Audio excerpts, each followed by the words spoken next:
Good morning students.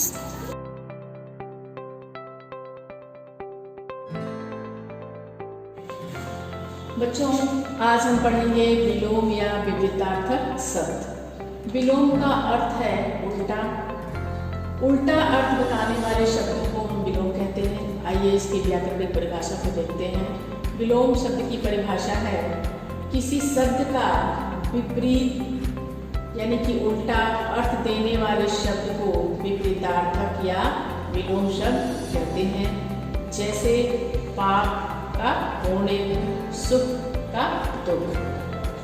बच्चों, विलोम के कुछ नियम हैं। अगर उसका ध्यान दिया जाए तो हमारा विलोम शब्द या विपरीतार्थक शब्द कभी भी गलत नहीं होगा। जैसे पहला नियम है वचन संबंधी नियम।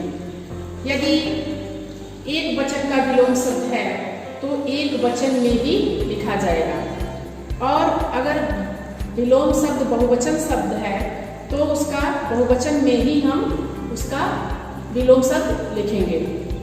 जैसे छोटा एक वचन शब्द है तो उसका जो विलोम शब्द होगा वो भी एक वचन में ही होगा, तो छोटा का बड़ा हो जाएगा।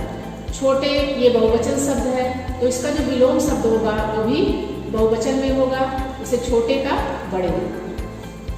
दूसरा नियम है लिंग संबंधी नियम। लिंग संबंधी नियम में अगर पुल्लिंग है तो उसका स्त्रीलिंग लिखेंगे, अगर स्त्रीलिंग है तो पुल्लिंग में लिखेंगे।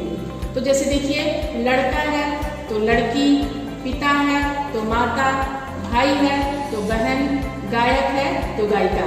विलोम के नियम में तीसरा नियम है तत्सम एवं तद्भव संबंधी नियम। तत्सम का पता है कि आपके संस्कृत के शुद्ध रूप होते हैं और तद्भव उसका बिगड़ा रूप होता है। आइए उदाहरण के द्वारा इसको समझते हैं। जैसे दिवस है, दिवस का रात्रि।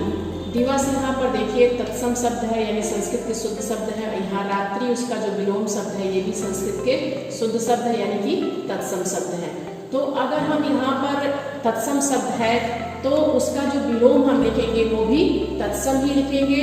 अगर तद्भव दिया है तो उसका विलोम शब्द भी हम तद्भव में ही लिखेंगे। अगर हम ऐसा करें कि दिवस का रात लिख दें तो ये गलत हो जाएगा, या दिन का हम रात्रि लिख दें तो ये गलत माना जाएगा। तो बच्चों, आपको ये ध्यान देना है कि जहाँ पर तत्सम शब्द दिया है उसका विलोम शब्द भी आप तत्सम ही लिखेंगे। अगर तद्भव शब्द दिया है तो आप उसका विलोम शब्द भी तद्भव ही लिखेंगे।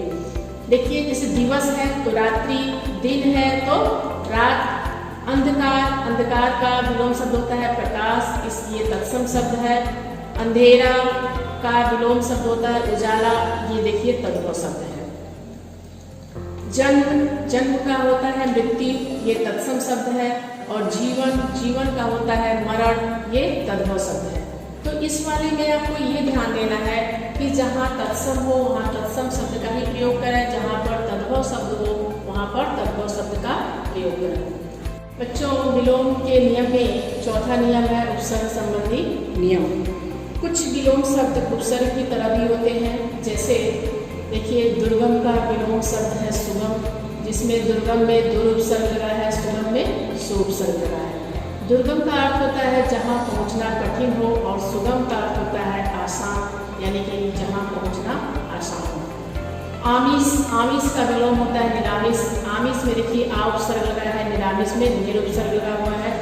आमिष का मतलब होता है मांस और निरामिष का मतलब होता है मांस रहित। दुर्जन में दुर उपसर्ग लगा है, सज्जन में सद उपसर्ग लगा है। दुर्जन का मतलब होता है दुष्ट व्यक्ति, सज्जन का मतलब होता है अच्छा व्यक्ति या सच्चा व्यक्ति। निर्बल का होता है सबल। निर्बल में निर उपसर्ग लगा है, सबल में स उपसर्ग लगा है।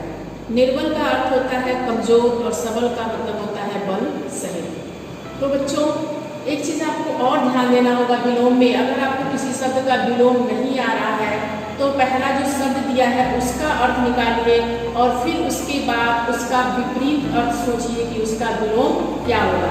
मान लीजिए आपका दिया है सफलता। अब आपको सफलता का पहले अर्थ सोचना है, फिर उसके बाद उसका विलोम शब्द क्या होगा, असफलता। तो इस प्रकार से अगर कोई विलोम शब्द नहीं आ रहा है तो पहले उसका अर्थ निकालिए, फिर उसके बाद से उसका विलोम शब्द निकालिए। तो बच्चों, आशा करती हूँ कि आपको विलोम शब्द समझ में आ गया होगा। धन्यवाद।